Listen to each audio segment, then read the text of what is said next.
Abrimos nuestras Biblias por Apocalipsis capítulo 20 y vamos a leer los últimos versículos del capítulo 20, porque este milenio que nos habla en este capítulo termina con el juicio.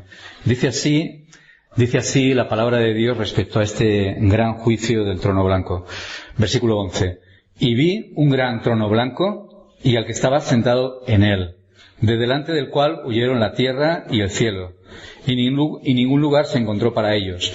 Y vi a los muertos grandes y pequeños de pie ante Dios. Y los libros fueron abiertos, y otro libro fue abierto, el cual es el libro de la vida. Y fueron juzgados los muertos por las cosas que estaban escritas en los libros, según sus obras, y el mar entregó los muertos que había en él, y la muerte y el Hades entregaron los muertos que había en ellos, y fueron juzgados cada uno según sus obras. Y la muerte y el Hades fueron lanzados al lago de fuego. Esta es la muerte segunda. Y el que no se halló inscrito en el libro de la vida fue lanzado al lago de fuego. Una primera cosa que quiero decir muy importante es resaltar la trascendencia que la doctrina del juicio debería tener para todos los cristianos. Recordamos el credo de los apóstoles, que lo único que dice de escatología es que Cristo vendrá desde los cielos para juzgar a los vivos y a los muertos. Es lo primero que resalta, lo principal que resalta, lo primordial que resalta el credo de los apóstoles en cuanto a la escatología, es la venida de Cristo para juicio. También es muy interesante que la Confesión de Fe de Londres, cuando habla de escatología, la verdad es que no dice mucho, pero lo principal que dice, lo primordial que resalta la Confesión de Fe de Londres en uno de los últimos capítulos es precisamente el juicio final. Y cuando ahora vamos a hablar de algunas cosas importantes en general sobre el juicio que tenemos que tener siempre en cuenta. También en cuanto a la polémica vamos a mencionar algunas cosas, la polémica respecto al milenio. Pero muchas de las cosas que voy a decir están relacionadas con lo que dice aquí este capítulo, cuando empieza y declara: Dios ha establecido un día en el cual juzgará al mundo con justicia por Jesucristo, a quien todo poder y juicio es dado por el Padre. En tal día no solo los ángeles apóstatas serán juzgados, sino que también todas las personas que han vivido en la tierra comparecerán delante del tribunal de Cristo para dar cuenta de sus pensamientos, palabras y acciones, y para recibir conforme a lo que hayan hecho mientras estaban en el cuerpo, sea bueno o malo.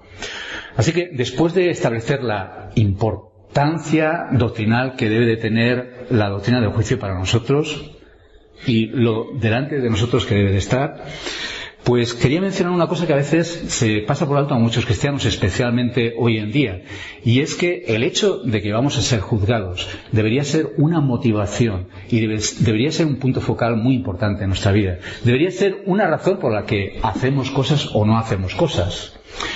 Muchos cristianos hoy en día dicen que la única motivación por la que debemos de hacer todas las cosas debe de ser por amor solamente y por gratitud, lo cual, por supuesto, es una motivación importantísima y central de la vida cristiana. Y a veces se nos olvida que el hecho de que vamos a ser juzgados es una razón que la Escritura nos da y nos señala con frecuencia. De hecho, en este pasaje el juicio está puesto delante de nosotros con ese mismo papel. Mirad, aquí estos que han sido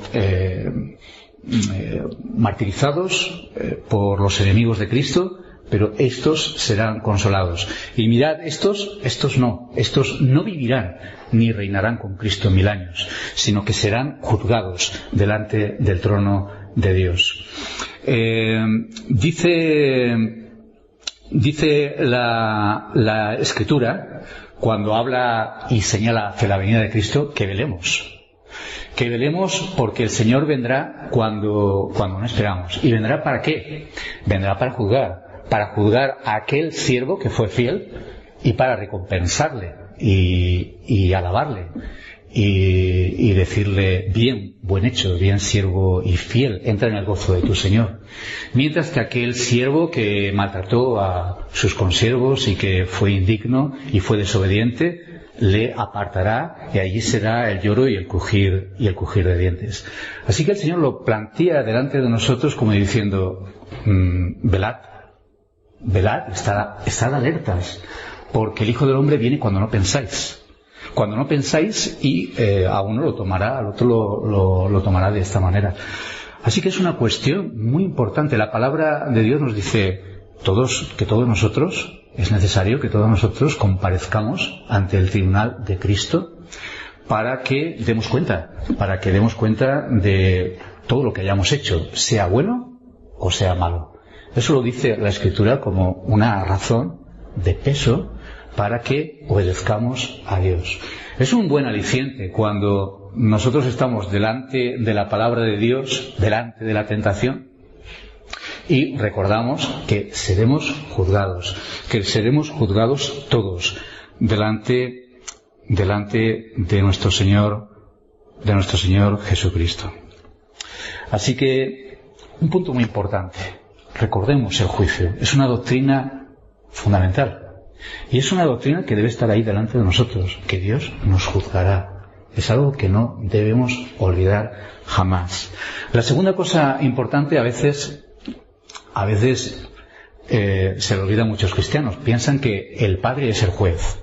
El Padre es el juez y Jesucristo es pues muy bondadoso y está ahí defendiéndonos continuamente como un abogado, y de hecho la Escritura dice que es nuestro abogado, dice que el Padre es el juez de toda la tierra y que nuestro Señor Jesucristo es nuestro intercesor, nuestro abogado. Así que no es que esté totalmente desencaminado, pero a veces se nos olvida que el Padre, como dice en Juan capítulo 5, el Padre a nadie juzga, sino que todo el juicio ha entregado a su Hijo Jesucristo, y que delante de Él serán juzgadas todas las naciones, todas las gentes. Como dice 2 Corintios 5:10, que hemos mencionado antes, es necesario que todos comparezcamos ante el tribunal de Cristo. Eso es lo que dice la Confesión de Fe de Londres cuando dice que Dios ha establecido un día en el cual juzgará al mundo con justicia por Jesucristo. Así que será el juicio de Dios. Estaremos juzgados y seremos juzgados delante de Dios, seremos juzgados mediante Jesucristo. Jesucristo será ese juez delante del cual todos darán cuenta. Así que cuando dice aquí: vi a un gran trono blanco, al que estaba sentado en él, delante del cual huyeron la tierra y el cielo, y ningún lugar se encontró para ellos. Veamos también a nuestro Señor Jesucristo. La tercera cosa muy importante, tremendamente importante, que tenemos que recordar y no olvidar, es que seremos juzgados por nuestras obras. A veces se dice y se enseña que no seremos juzgados por nuestras obras, sino que seremos juzgados por nuestra fe. Bueno, evidentemente no es que, una vez más, no es que sea totalmente falso, pero dice aquí en Apocalipsis 20 que fueron juzgados los muertos por las cosas que estaban escritas en los libros, según sus obras. Es exactamente lo que dice Romanos capítulo 2. En Romanos capítulo 2, vayamos un momentito, por favor. Es un texto muy importante en el que la palabra de Dios nos habla del juicio venidero, de aquel día en el que todos los hombres serán juzgados delante de Cristo. Nos dice en el versículo 2.5 habla de esa ira que está reservada al final del versículo 5 para el día de la ira y de la revelación del justo juicio de Dios. Fijaos que siempre habla de ese día del juicio, de ese gran día del juicio. Dice: vida eterna, el cual pagará cada uno conforme a sus obras. Vida eterna a los que perseverando en bien hacer buscan gloria, honra e inmortalidad. Pero ira y enojo a los que son contenciosos y no obedecen a la verdad, sino que obedecen a la injusticia. Tribulación y angustia sobre todo ser humano que hace lo malo, al judío primeramente y también el griego. Pero gloria y honra y paz a todo el que hace lo bueno, al judío primeramente y también al griego, porque no hay acepción de personas para con Dios. Así que un tercer punto muy importante y a veces sorprendente para muchos cristianos evangélicos es que el juicio delante de nuestro Señor Jesucristo será, en ese juicio nosotros seremos juzgados por nuestras obras. Nuestras obras serán examinadas delante de Él. Nuestras obras evidentemente manifestarán nuestra verdadera fe o no.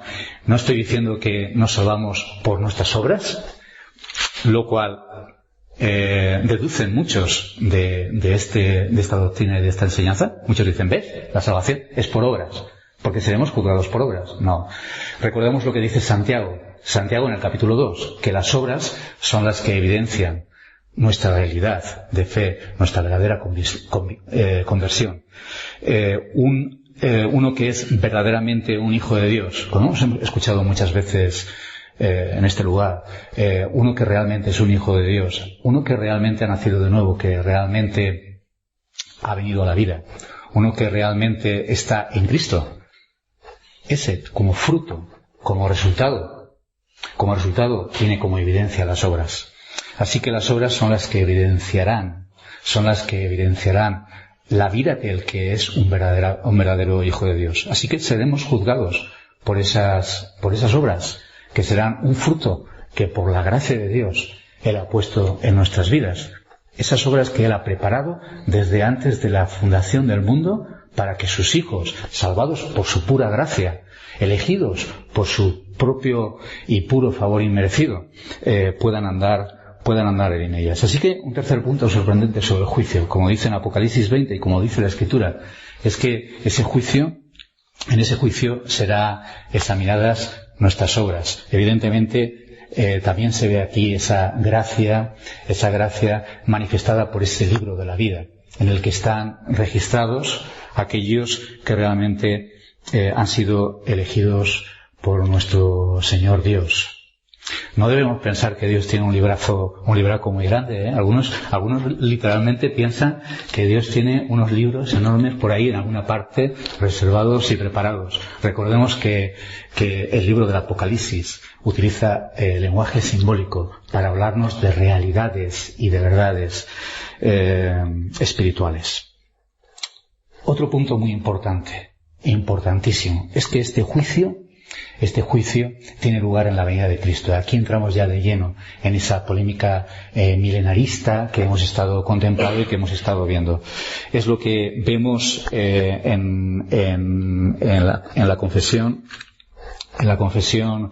de fe que acabamos de ver. Es lo que dice el credo de los apóstoles cuando dice que Cristo vendrá de los cielos para juzgar a los vivos y a los muertos. La Escritura, de una manera clara, identifica el juicio con la venida de Cristo.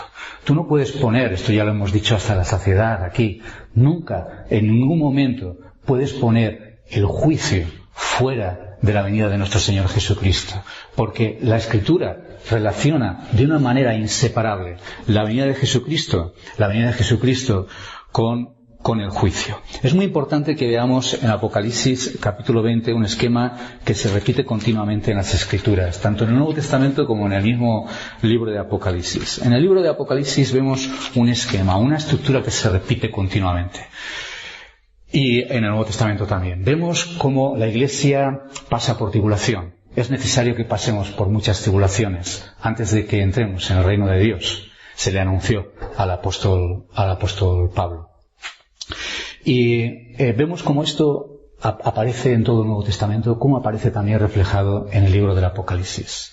Especialmente en el puro final, antes de la venida de Jesucristo, vemos esa intensificación que es retratada aquí como ese Satanás que es desatado por un poco de tiempo y que hace rebelar a los hombres contra Dios, pero de repente cae fuego del cielo, los destruye a todos y vemos ahí ese juicio.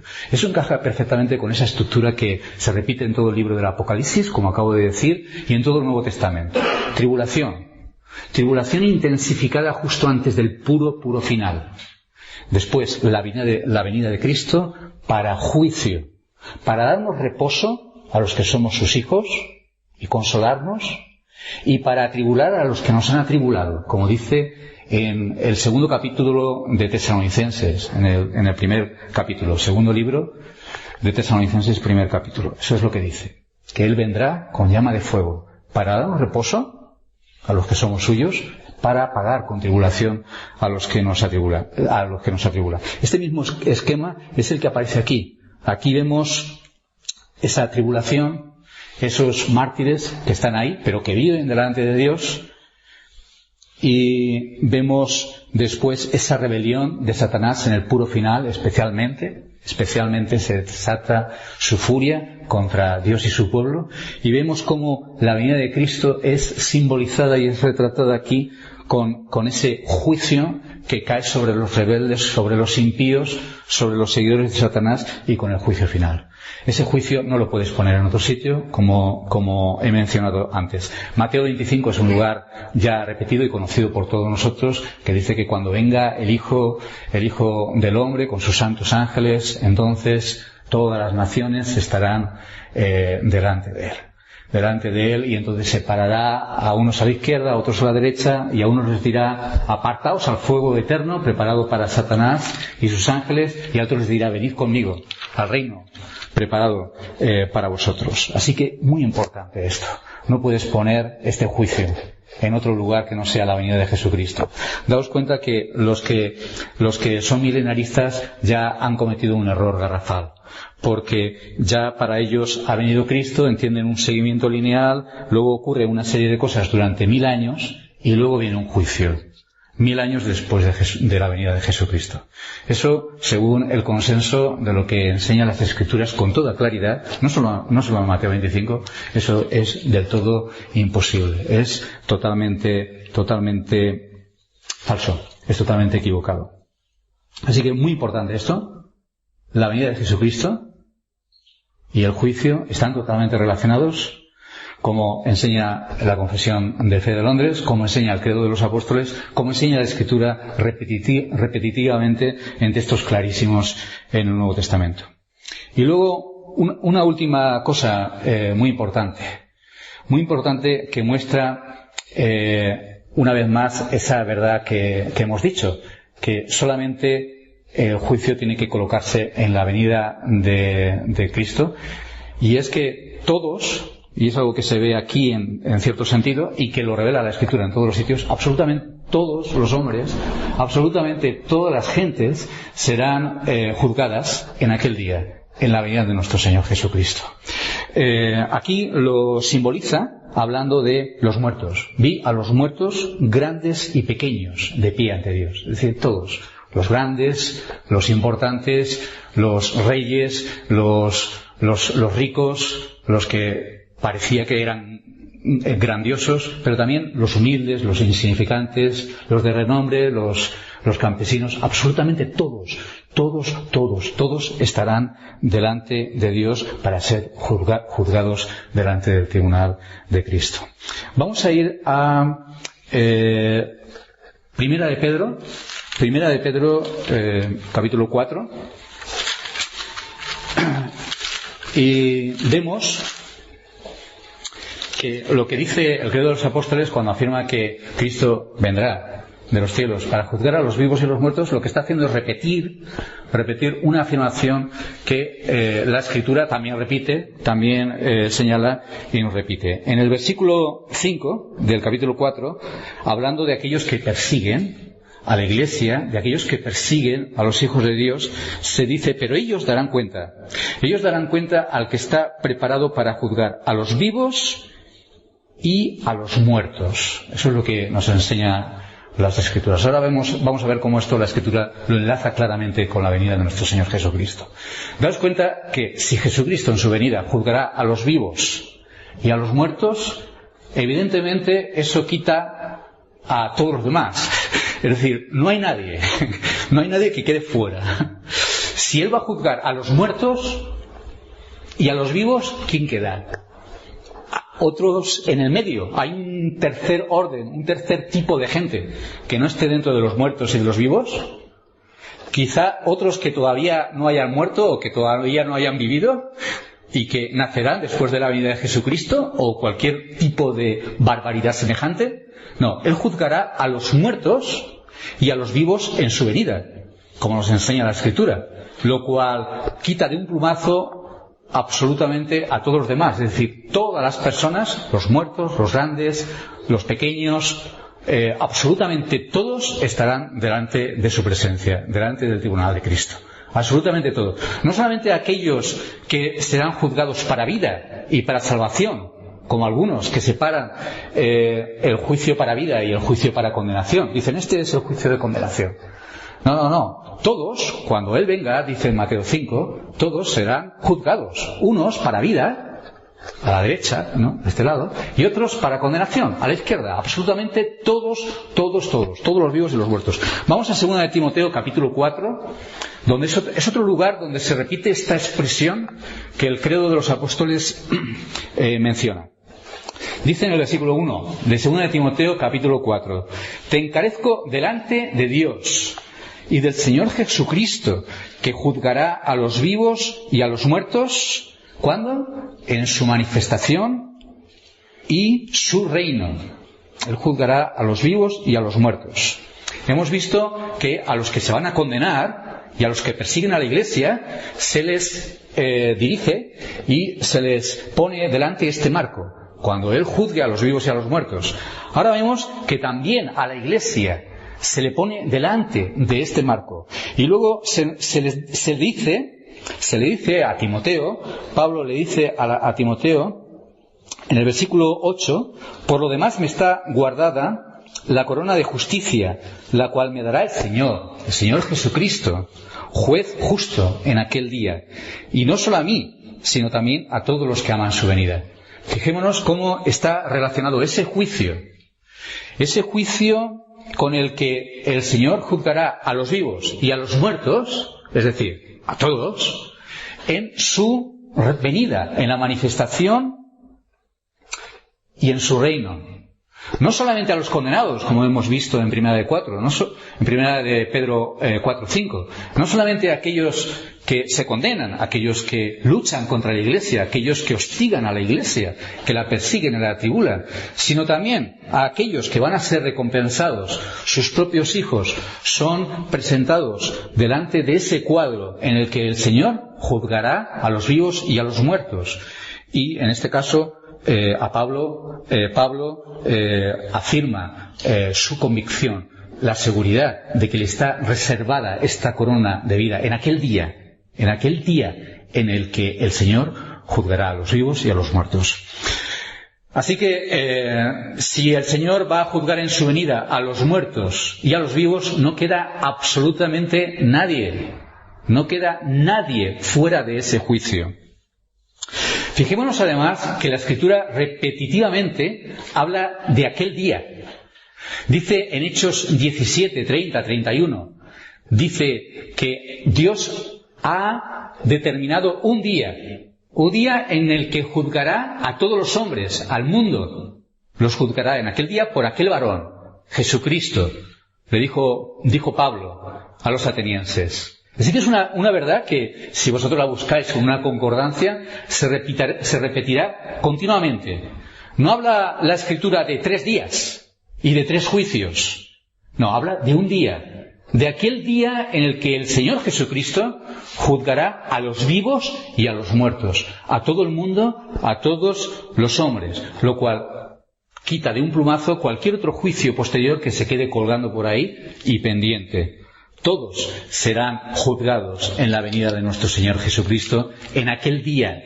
La Escritura, cuando habla de aquel día, señala a ese día, a ese gran día, la venida de nuestro Señor Jesucristo.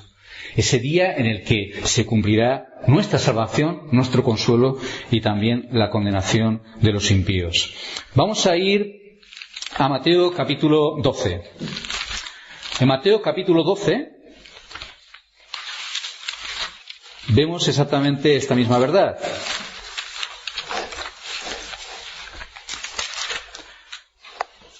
Mateo 12, cuando habla en el versículo 41 y 42 de aquellos gentiles de Nínive, o a la reina del sur, que los menciona como ejemplos de que se levantarán en el juicio, en aquel día del juicio, y se levantarán, fijaos, con esta generación, con aquellos que serán condenados. Con aquellos que serán condenados. Dice que se levantarán con esta generación y la condenarán. Porque ellos se arrepintieron a la predicación de Jonás, y aquí más que Jonás en este lugar. Fijaos cómo menciona la reina del sur, que dice exactamente lo mismo. Se levantará en el juicio con esta generación. No en otro momento, ni en otro lugar, sino en el juicio. Y con estos impíos que han rechazado y no han creído, han rechazado al Señor Jesucristo, con los judíos. Y la reina del sur condenará también a esta generación. ¿Por qué? Porque ella vino de los fines de la tierra para oír de la sabiduría de Salomón, y aquí más que Salomón en este lugar. Así que muy importante, todos, absolutamente todos los hombres, los muertos y los vivos, los grandes, los pequeños, absolutamente todos compareceremos delante del tribunal de Cristo para ser juzgados conforme a lo que hayamos hecho. ¿Cuándo? En su venida, en la venida de nuestro Señor Jesucristo. ¿Cuándo? En aquel día, no en otro momento. En aquel día los impíos, en aquel día los justos, en aquel día seremos juzgados delante de nuestro Señor Jesucristo. Qué importante es esto. Pero si tú metes esta estructura que los milenaristas están metiendo, daos cuenta que por su ceguera, por su visión en la que meten esto de esta manera, entonces lo que están haciendo es repetir exactamente lo mismo. Están repitiendo exactamente lo mismo. O sea, viene Cristo, pero luego después otra vez hay rebelión, luego otra vez hay una manifestación sobrenatural de fuego cayendo del cielo, y luego otra vez hay un juicio.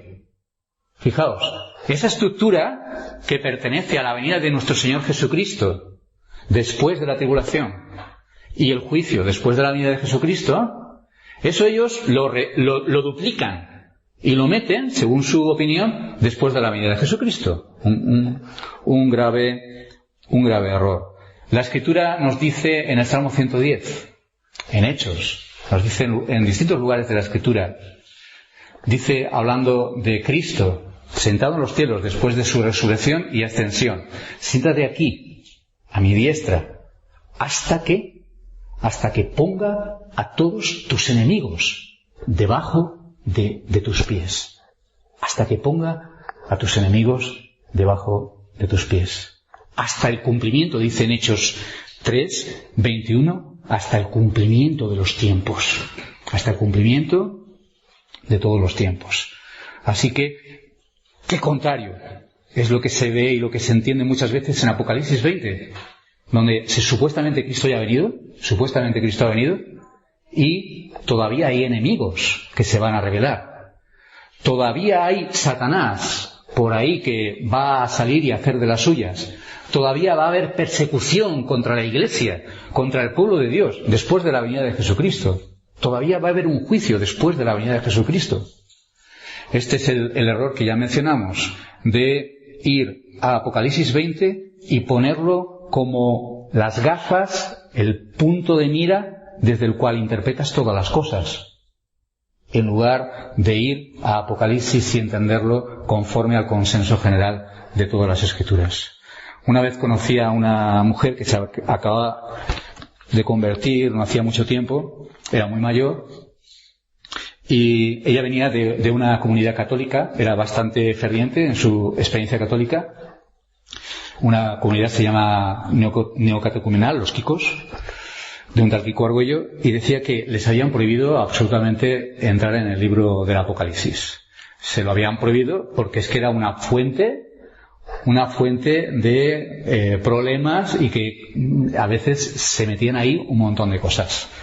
Bueno, creo que era muy equivocado esto, pero realmente muestra un poquito el problema a veces que hay con todo esto. De hecho, los mismos católicos llegan a Apocalipsis 12 y meten a la Virgen María ahí cuando habla de esa mujer resplandeciente, con esa descripción gloriosa. Meten a la Virgen María ahí porque eso es lo que ellos tienen en la mente. Así que nosotros, cuando vayamos al libro del Apocalipsis, tenemos que tener cuidado de no meter ahí nuestras propias intenciones, nuestras propias presuposiciones y lo que queremos ver. Tiene que estar en armonía con lo que dice toda la Escritura, con lo que dice toda la palabra de Dios. Insisto, y termino con esto, fijémonos cómo esto encaja perfectamente con toda la estructura del Nuevo Testamento y cómo encaja perfectamente con ese esquema, con ese eslabón de acontecimientos que nos marca claramente la palabra de Dios, incluido el Apocalipsis. Dice, y termino con esto, dice así la confesión de fe: así como Cristo quiso que estuviésemos ciertamente persuadidos de que habrá un día de juicio, tanto para disuadir a todos los hombres de pecar, como para el mayor consuelo de los piadosos en su adversidad, así también mantendrá ese día desconocido para los hombres, para que se desprendan de toda seguridad carnal y estén siempre vigilando, porque no saben a qué hora vendrá el Señor, y estén siempre listos para decir: ven, Señor Jesús, ven pronto. Amén.